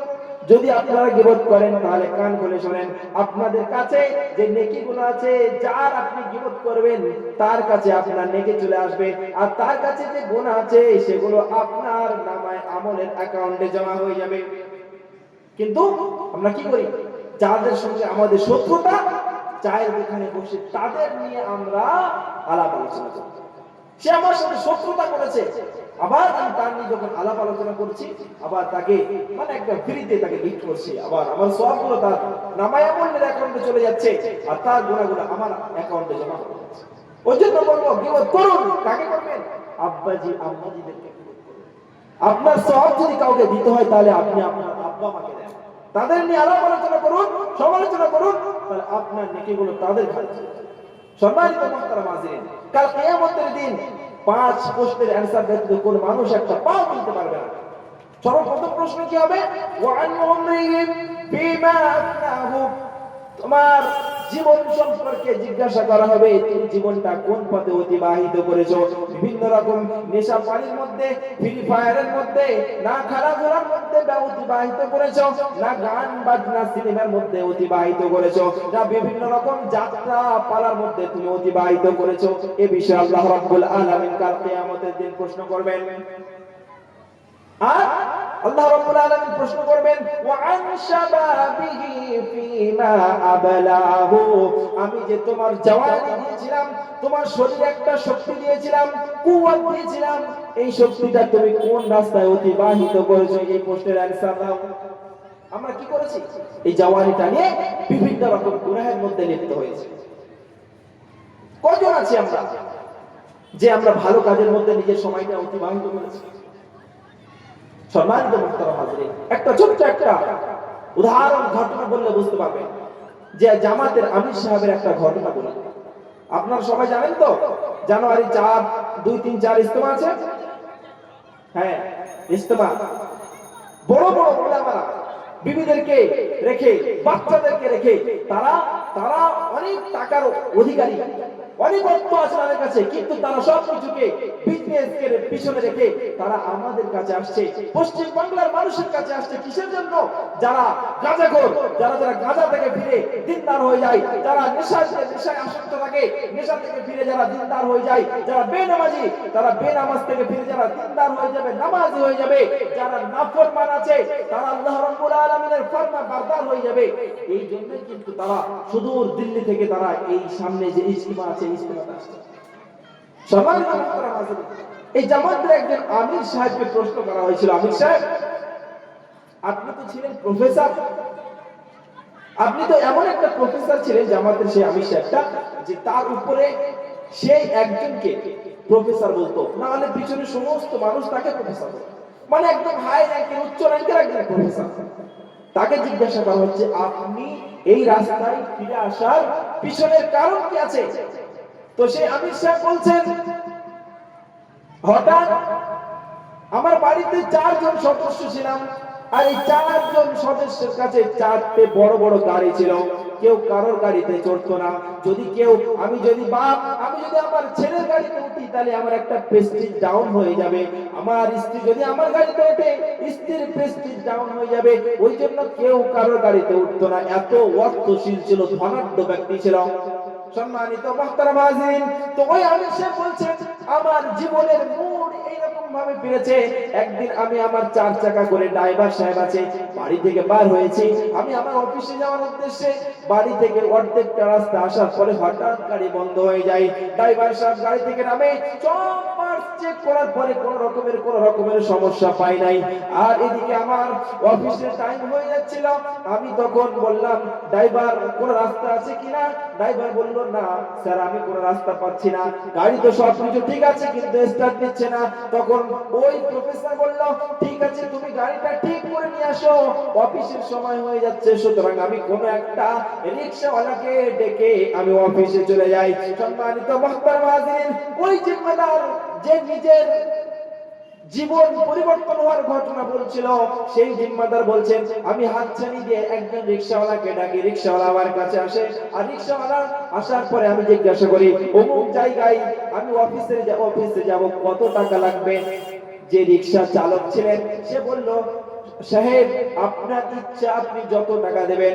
সুতরাং আমি গাড়িতে চেপে গেছি আর দেখছি যে ওই যে রিকশাওয়ালা প্রত্যেকটা পেট্রোল ভরায় আর বলে সুবহানাল্লাহ, পেট্রোল ভরায় বলে আলহামদুলিল্লাহ, হাতে একটা তাসবিহ আছে, প্রত্যেকটা পেট্রোলে আলহামদুলিল্লাহ, আল্লাহু আকবার, সুবহানাল্লাহ, আলহামদুলিল্লাহ। আমি অবাক হয়ে গেছি। আজ বহুদিন ধরে আমি ঘোরাঘুরি করি, অনেকগুলো রিকশা দেখেছি, রিকশাওয়ালা দেখেছি, কোন রিকশাওয়ালা এই রিকশাওয়ালার মতো পাই নাই। সুতরাং সে সবাইকে বিরক্ত না করে যখন অফিসের সামনে রিকশা চালক তাকে নিচে নামিয়ে দিয়েছে, ওই ধনাঢ্য ব্যক্তি প্রফেসর সে বলছে অন্যান্য দিন আমি বাম হাতে টাকা দিয়ে চলে যেতাম, আজ আমি ডান হাতে টাকাটা দিয়ে ওই ব্যক্তিকে জিজ্ঞাসা করছি কি নাম তোমার বাবু? বলছে আমার নাম আব্দুস সালাম। কেমন আছো? যখন প্রফেসর আব্দুস সালামকে বলছে কেমন আছে বাবু, প্রফেসর বলছে, প্রফেসর এই তখন রিকশা চালক বলছে প্রফেসর স্যার, যদি দুনিয়াতে দুটো মানুষ যদি সব চাইতে সুখী থাকে তার মধ্যে আমি একদম একে। বলে তুমি সুখী আছো, তা তুমি রিকশা চালাচ্ছ কেন? আমি স্যার যিনি প্রফেসরদের বিষয়ে ভাবছে যদি কোনো মানুষ সুখী হতে চায়, সুখী হতে হলে তার থাকবে বিল্ডিং বাড়াখানা, তার থাকবে গাড়ি বাড়ি, আর একটা রিকশা চালক সে বলছে দুনিয়ার এক নম্বর সুখী আমি আছি। জিজ্ঞাসা করলো কি ব্যাপার, তুমি কেমন সুখী আছো, একটু বিস্তারিত বলো। তখন রিকশা চালক বলছেন আমি স্যার যদি আপনার সময় থাকে তাহলে আমি সকাল থেকে বলি আমি কেমন খুশি আছি। তখন স্যার বললেন বলো তুমি আব্দুস সালাম কেমন খুশি আছো। তখন আব্দুস সালাম তার সকাল থেকে বাড়ি থেকে বার হওয়াটা ওই প্রফেসরকে শোনাচ্ছে। স্যার আমি যখন বাড়ি থেকে বার হই আমার আহলিয়া, আমি একটা ভাড়া ঘরে থাকি, আমার একটাই মাত্র ছেলে আছে, আমি সকালবেলা উঠি আর আমার ছেলেটাকে নিয়ে আমি যখন বাড়ি থেকে আমার রিকশা নিয়ে বার হই তখন আমার আহলিয়া, আমার স্ত্রী, আমার ওয়াইফ রাস্তায় আসে, আসার পরে আমার দিকে বরকা পরিহিত ভাবে দাঁড়িয়ে থাকে আর আমার দিকে ফলফল করে তাকিয়ে থাকে। আমি যতক্ষণ না সোজা রাস্তা গিয়ে অন্য কোন রাস্তায় ঢুকে না যাব ততক্ষণ আমার বিবি আমার দিকে তাকিয়ে থাকে আর আমি এটাও দেখেছি তার চোখ থেকে টস টস করে পানি পড়তে। সম্মানিত মুহতারাম হাজিরিন, রিকশাওয়ালা বলছে স্যার আমি চলে যাই রাস্তায়, আমার সন্তানকে একটা মাদ্রাসায় দাখিল করে দিয়ে আমি চলে যাই। আর যখন কোনো মানে যারা রিকশাতে চড়বে, যখন কোনো ব্যক্তি আসে আমার রিকশায় চাপার জন্য আমি তাকে প্রথম শর্ত দিয়ে দিই আমি রিকশায় আপনাকে নিয়ে যাব, তবে আল্লাহু আকবারের ধ্বনি যেই মাত্র আমার কানে আসবে আমি আর পেট্রোল ফেলবো না, পেট্রোল ভরাবো না, সেখানে আপনি থেকেন, সেখান থেকে চলে যাবেন, পারলে টাকা দেবেন আর না পারলে আমাকে টাকা দিতে হবে না। তারপরে সকাল থেকে নিয়ে আমি সেই ইশার আগ পর্যন্ত এমন ভাবে আমি রিকশা চালাই। আমার অনেক ভাইরা আছে তারা এই বিল্ডিং এর থেকে ওই ওপারের বিল্ডিং পর্যন্ত যাবে, তাদের কাছে 100 থেকে 200 টাকা নিয়ে তাদের সঙ্গে বদতমিজি করে, বেহাই করে, কিন্তু আমি আজ পর্যন্ত কোনো মানুষকে ঠকাইনি। সুতরাং যখন রাত হয়ে যায় আমি সেখান থেকে বাড়ি ফিরি, বাড়ি যাওয়ার পরে যখন আমি আওয়াজ দিই গেটে, সঙ্গে সঙ্গে আমার গেট খুলে যায়, আমার বিবি আসে আমার হাতটা ধরে আর আমার ছেলেটা এসে আমার রিকশাটা নিয়ে রিকশা জায়গায় রেখে দেয়। আমার বিবি আমাকে হাতটা ধরে আর নিয়ে গোসলখানার ভিতরে দিয়ে দেয়। যদি ঠান্ডার সময় হয় তাহলে আমার জন্য গরম পানির ব্যবস্থা করে, আর যদি গরমের সময় হয় তাহলে আমার জন্য ঠান্ডা পানির ব্যবস্থা করে। আমাকে গোসল করিয়ে গা মুছিয়ে যখন ঘরের ভিতরে যাই কাপড় আমাকে পরিয়ে দেয়, দেওয়ার পরে যদি গরমকাল হয় আমার জন্য বাতাস করে দেয়। সম্মানিত মুহতারাম হাজিরিন, রিকশা চালক বলেন তারপরে যখন একটু পরে ইশার আজান হয়ে যায়, ইশারের সময় আমি আমার সন্তানকে নিয়ে মসজিদে চলে যাই। চলে যাওয়ার পরে নামাজ আদায় করি আর নামাজের পরে যে 2.5 ঘন্টা মেহনত, আমি 2.5 ঘন্টা থাকতে পারি না, গরিব মানুষ, সময় কম যার কারণে কিছুক্ষণ মেহনত করার পরে আমি বাড়ি ফিরে আসি। আসার পরে একই প্লেটে আমি আমার স্ত্রী আমার সন্তান খানা খাই, খানা খাওয়ার পরে সূরা ওয়াকিয়া পাঠ করি, আবার আমি ঘুমিয়ে পড়ি। তবে একটা কথা বললেই না, রিকশা চালক স্যারকে বলছেন, হযরত স্যার একটা কথা বললেই না। কি কথা? যে প্রত্যেকটা রাত আমি যেন শাবে জুফাফ অর্থাৎ শাহগারাত অর্থাৎ যে আমাদের বাসরাত বলে প্রত্যেকটা রাত, আজ থেকে আমার বিয়ে হয়েছে 3 বছর হয়ে গেছে, কিন্তু আমি প্রত্যেকটা রাত যেন আমি বাসর রাতের মতো করে কাটাই। কি করে? বলছে হ্যাঁ, সারাদিন অক্লান্ত প্রচেষ্টা করি, আর রাতের বেলা যখন আমি আমার বিবির পেহলেতে শুই তখন আমার মনে হয় যেন আমি বাসর রাতের মতো আজকে রাত পার করলাম। সম্মানিত মুহতারাম হাজিরিন, এই কথাগুলো প্রফেসর শুনছে, এইরকম ভাবে আওয়াজ করছে। যখন সমস্ত ঘটনা বলার পরে তখন এই আব্দুস সালাম রিকশাওয়ালা প্রফেসরকে বলছেন, সাহেব আপনি আপনার ব্যাপারে বলুন, আপনার দিন কেমন কাটছে? তখন প্রফেসর বলছে, আমার এই নিঃশ্বাস নেওয়া আর ফেলার আমার কেমন কাটছে। শোন, গতকাল রাতের একটা ঘটনা শোনাই। কে বলছে? ওই প্রফেসর, যে মানে হাই লেভেলের প্রফেসর, সে তার জীবনের গল্প শোনাচ্ছে। বলছে আগামী গতকাল যখন রাত হয়ে গেছে বাড়ি ফিরতে, রাত যখন একটু বেশি হয়ে গেছে, বাড়ি থেকে কলিং বেল বাজাচ্ছি, কোনো দরজা খুলছে না। কলিং বেল বাজাতে বাজাতে আমার হাত ব্যথা হয়ে গেছে। পাশের বাড়ির একজন মহিলা আওয়াজ দিয়ে আমার বাড়ির লোকের কাছে বলছে, ওই কাজের মহিলা দরজা খুলে দিয়ে প্রফেসর বাড়ি চলে এসেছে। অনেক পরে এদিকে কাজের মেয়ে তার ঘরে টিভি দেখছে, ফুল আওয়াজে, সেও শুনতে পাচ্ছে না। আমার মেয়ে দরজা খুলে দিল, দিয়ে চলে গেল। আমি হাত পা ফ্রেশ হয়ে যখন ডাইনিং টেবিলে খেতে বসেছি, দেখছি যে আদা কাঁচা ছড়িয়ে ছিটিয়ে আছে। টাকার অভাব নেই, বিভিন্ন রকম ভাবে খাওয়ার ইন্তজাম করি, কিন্তু কোনটা আছে কোনটা নেই। খেতে যখন বসেছি, খানাতে লবণ হয়নি। আমি আমার মেয়েকে বললাম, ও মা, আমার জন্য একটু লবণ দাও না। সঙ্গে সঙ্গে আমার মেয়েটা এসে হাতে একটা লবণের পেয়ালা এনে এমন করে ডাইনিং টেবিলের উপরে রেখেছে যে লবণটা ডাইনিং টেবিলের উপরে, কিন্তু পেয়ালাটা নিচে পড়ে গেছে। আর যাওয়ার সময় বলছে, তুমি বাচ্চা বাড়িতে না আসলে আমরা একটু বেশি আনন্দে থাকছি। ওদিকে দ্বীপ জলের একটা নাটক আমার ছেড়ে গেল। কে বলছে? প্রফেসর বলছে, তার জীবনের কাহিনী বলছে, রাতের কাহিনী। সম্মানিত মুহতারাম হাজিরিন, যখন সমস্ত ঘটনা শুনলেন, শোনার পরে প্রফেসরের মনে একটু দয়া হয়েছে যে না আব্দুস সালাম, তুই যেমন ভাবে তোর জীবনের মোড় ঘুরে গেছে, আমি চাই। কি করে তোর জীবনের মোড় ঘুরলো? সে বলল, আমাদের এখানে একটা আমির সাহেব আছেন, সেখানে গেছিলাম, তার সঙ্গে মোলাকাত করার পরে আমি দিনের রাস্তায় বেরিয়ে গেছিলাম, সুতরাং আপনিও চলুন। সম্মানিত মুহতারাম হাজিরিন, প্রফেসর বলল, আব্দুস সালাম, আজকে অফিস শেষ করে আমি আর আমার 4 চাকাতে বাড়ি যাব না, তুমি আসবে তোমার রিকশাতে, আমি ওই মার কাজে যাব। সম্মানিত মুহতারাম হাজিরিন, সেই আমির সাহেব অর্থাৎ আব্দুস সালাম রিকশা চালক, সেই প্রফেসরকে নিয়ে আমির সাহেবের কাছে গিয়েছে। মাগরিবের নামাজ যখন হয়েছে, আজ নামাজ যখন হয়, তখন ওই প্রফেসর ওযু করতে গেছে। প্রথমে পা ধুয়ে, ওযুর আগে পা ধুই নাকি? কিন্তু জানে না, কোনোদিন নামাজই পড়ে, পাটা আগে ধুয়ে নিয়েছে। তারপরে আধা কাঁচা করে ওযুটা কমপ্লিট করেছে, করার পরে নামাজ পড়েছে।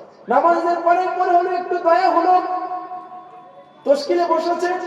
কিছুক্ষণ আমির সাহেবের মুখ থেকে গুরুত্বপূর্ণ কথা শোনার পরে 3 দিনের তশকিল যখন হচ্ছে, ওই প্রফেসর নাম লিখিয়ে দিয়েছে।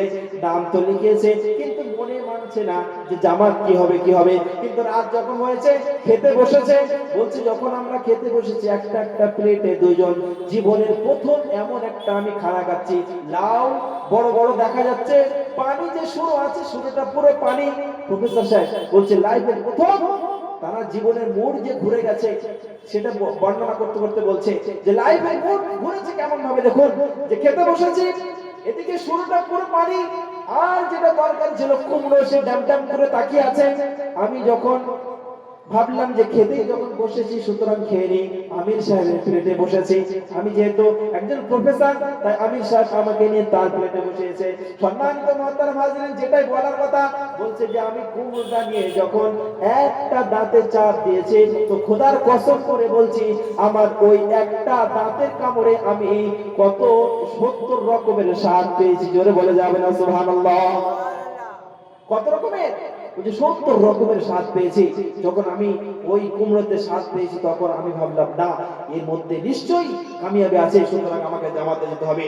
3 দিন চলে গেছে, 3 দিন থেকে বাড়ি যাইনি। টাকা ছিল প্রফেসরের কাছে আরো 3 দিন, 1 চিল্লা 1 মাস।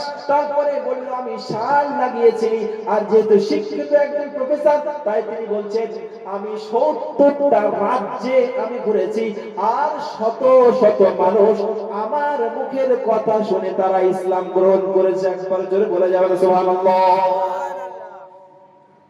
সম্মানিত মুহতারাম হাজিরিন, এমন ভাবে যে আগামী আপনাদের ইজতেমা আসছে, সম্মানিত মুহতারাম হাজিরিন, যে জীবনের মূল ঘরের একটা জ্বলন্ত নিদর্শন আপনারা বুঝতে পারলেন।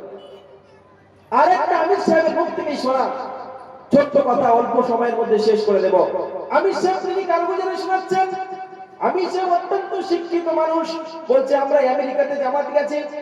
এই আমেরিকাতে যে আমাদের দাওয়াতের তাবলীগের যে কিতাব পড়া হয়, ফাজাইলে আমাল দাওয়াতের তাবলীগের যে কিতাব পড়া হয়, সেটা আরবিতে পড়া হচ্ছে আমেরিকাতে। আমরা যখন সেই কিতাব পড়ছি, তালিম করছি, এমন অবস্থায় দেখলাম বাইরে থেকে একটা জাঙ্গিয়া পরা একটা লোক, মাথাতে একটা চুল নেই, বুট পরে আছে, ছোট্ট একটা প্যান্ট পরে আছে, গায়ে কোনো কাপড় নেই, সে ওই জুতো পরিহিত অবস্থায় মসজিদের ভিতরে গম গম করে ঢুকে গেছে। ওই ব্যক্তিটা আমি সে বাবা, ওই যে ব্যক্তি ঢুকেছে, ঢোকার পরে যখন আমাদের মসজিদে যখন জুমার খুতবা হয়, বায়ান হয়, তখন কিছু মানুষ আছে তারা মানে ঘুমিয়ে ঘুমিয়ে পড়ে। ঠিক তেমনই আমাদের মসজিদে যখন তালিম হয়, তখন কোন ব্যক্তি আছে এমন যে ঘুমন্ত অবস্থায় একটু তুলে তুলে। তো ওই ব্যক্তি যে বাইরে থেকে এই আমেরিকার যে ব্যক্তি একটা জাঙ্গিয়া পরে, ছোট প্যান্ট পরে, খালি গায়ে, মাথায় কোনো চুল নেই, সে যখন মসজিদের ভিতরে ঢুকেছে, ঢুকে ডাইরেক্ট ওই দুই ব্যক্তির কাছে যে আমেরিকার মসজিদে তালিম হচ্ছিল, আর দুজন মানুষ তারা ঘুমাচ্ছিল, ওদের পাশে বসেছে। বসার পর বলছে, কি ব্যাপার, এখানে কিতাব পড়া হচ্ছে আর তোমরা ঘুমাচ্ছ, কি করে ঘুমাচ্ছ, তোমাদের এত ঘুম, কি ওষুধ তোমরা খেয়েছো, এখানে কিতাব পড়া হচ্ছে আর তোমরা ঘুমিয়ে পড়ছো। আমির সাহেব বললেন, ব্যাপারটা কি? বলছেন, হযরত আজ 19 বছর হয়ে গেল চোখে কোনো ঘুম নাই। ঘুমের আমেরিকাতে যত প্রফেশনাল ওষুধ আছে, এই সমস্ত ওষুধ আমি ভক্ষণ করেছি, খেয়েছি, মেডিসিন নিয়েছি, কিন্তু কোন রকম ভাবে আমার ঘুম আসছে না। টিটিনাস নিতে নিতে ঝাঁঝরা হয়ে গেছে বডি, কিন্তু আমার কোন রকম ভাবে ঘুম আসছে না। আজ আমি বাইরে ঘোরাফেরা করতে করতে দেখলাম যে আপনাদের এই মসজিদে দুজন মানুষ, আপনি কিতাব পড়ছেন আর দুজন মানুষ সে ঘুমিয়ে পড়েছে। তাই আমি দেখলাম, ভাবলাম যে দেখি যাই, তারা কি ওষুধ দিয়েছে, সেই ওষুধ যদি আমি পাই। সম্মানিত মুহতারাম হাজিরিন, তখন আমির সাহেব বলছেন, আল্লাহ রাব্বুল আলামিন একে হিদায়াত দেবেন।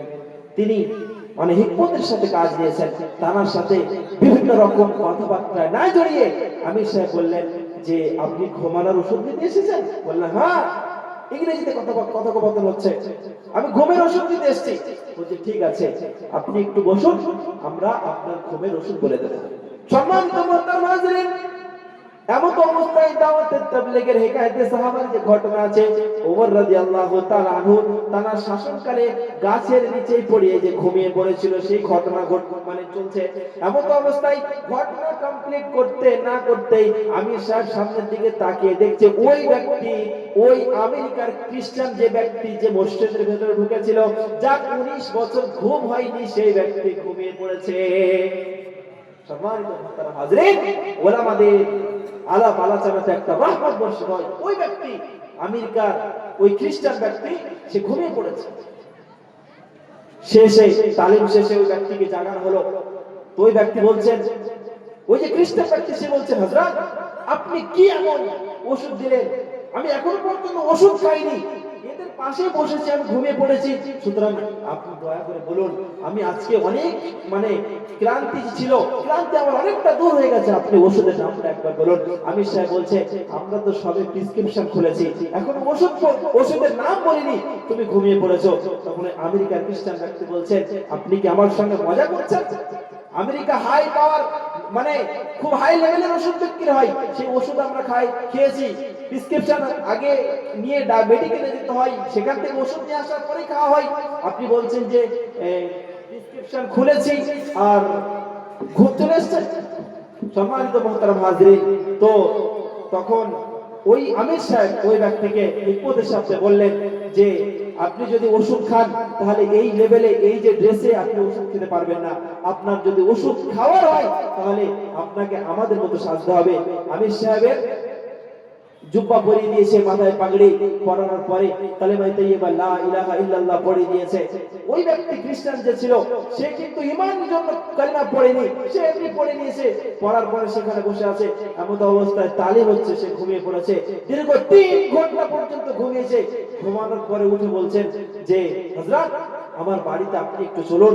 আমার বাড়িতে আমার পরিবারের মানুষরা তারা না ঘুমাতে পেরে কেউ কেউ মারা যাচ্ছে, প্রেশান হয়ে যাচ্ছে, আর আপনি আমার এমন একটা ওষুধ দিলেন যে ওষুধ এখনো পর্যন্ত আমি ভক্ষণ করিনি, শুধুমাত্র প্রেসক্রিপশন খুলেছেন, আর আমি এতক্ষণ ঘুমিয়ে নিলাম। সুতরাং আপনি চলুন। সম্মানিত মুহতারাম হাজিরিন, আমির সাহেব পরিশেষে সেই বাড়িতে যাই, সেখানে গিয়ে একসঙ্গে 50 জন সেই আমির সাহেবের হাতে হাত দিয়ে মুসলমান হয়ে গেছে। একবার বলি না সুবহানাল্লাহ। সম্মানিত মুহতারাম হাজিরিন, এটাই হচ্ছে জামাতের ফজিলত। আল্লাহ রাব্বুল আলামিনের রাস্তায় থাকলে, আল্লাহর কিছুই যদি না থাকে, শুধু ঈমান থাকে, যদি ঈমান আমার কাছে থাকে, বিল্ডিং বালাখানা না থাকে, গাড়ি বাড়ি যদি না থাকে, তাহলে কিন্তু আপনি ইহ জগতেই কামিয়াবি হবেন আর প্লাস আখিরাতেও কামিয়াবি হবেন। এর জ্বলন্ত নিদর্শন হযরতে বেলাল হাবশী রাদিয়াল্লাহু তাআলা। আর আপনার কাছে সব কিছু আছে কিন্তু ঈমান নেই, আপনি কামিয়াব হতে পারবেন না। দুনিয়াতে লাঞ্ছিত হবেন প্লাস আখিরাতে লাঞ্ছিত হবেন। আর এর জ্বলন্ত প্রমাণ আবু জেহেল। দুনিয়াতে ছোট বাচ্চাদের হাতে শহীদ হয়েছে, মারা গেছে, কত হয়েছে, প্লাস আখিরাতে তার আযাব আল্লাহই ভালো জানেন। সম্মানিত মুহতারাম হাজিরিন, ওই জন্য আপনাদের সবার কাছে আবেদন নয় নিবেদন করা হচ্ছে, আগামী যে আমাদের দীর্ঘ 30 বছর পরে যে ইজতেমার ডাক দিয়েছে, আমি গত রবিবার গিয়েছিলাম, হাজার হাজার মানুষ বিনা স্বার্থে, কারোর একটা পা দুটো হাত নেই, শুধু পা আছে, সেই পা দিয়ে বাঁশ টেনে নিয়ে যাচ্ছে। কেউ বিভিন্ন রকমের পশু ওখানে এনে পশু দিয়ে কাজ করাচ্ছে বিনা উপার্জনে, কোন রকমের নিজের সম্পদ দিয়ে সেখানে তারা খিদমত করছে। ওই জন্য আপনারাও যান ইজতেমার আগে আগে, আর একান্ত যদি না যেতে পারেন তাহলে ইজতেমাতে অবশ্যই আসেন। অনেক উলামাদের কথা, উলামারা বিজ্ঞ আলেমরা আসবেন, সেখানে দ্বীনের কথা বলতে হবে। আল্লাহ রাব্বুল আলামিন আমাদের সবাইকে শোনার থেকে বলার থেকে বেশি বেশি আমল করার তৌফিক দান করুন। আমিন। ওয়া আখির দাওয়ানা আলহামদুলিল্লাহি রাব্বিল আলামিন।